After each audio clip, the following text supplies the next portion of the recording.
Hello everyone, this is Engineer Husam, and today we are going to bisect a line.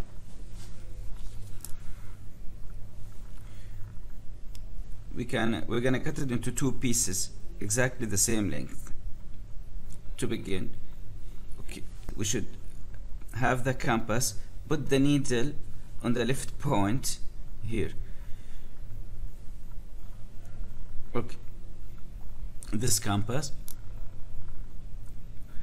Okay, now I will open it, the compass, more than halfway along the line. Okay, more than halfway. Then you draw arc. Okay. Now flip the compass and put the needle to the other end of the line. Okay, same opening, don't change the opening, and draw other arc from the other side.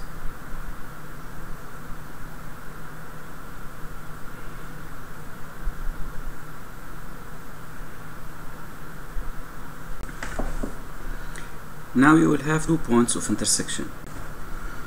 So you need to connect from point 1 to point 2 using a roller. This is the end of the task. That's it.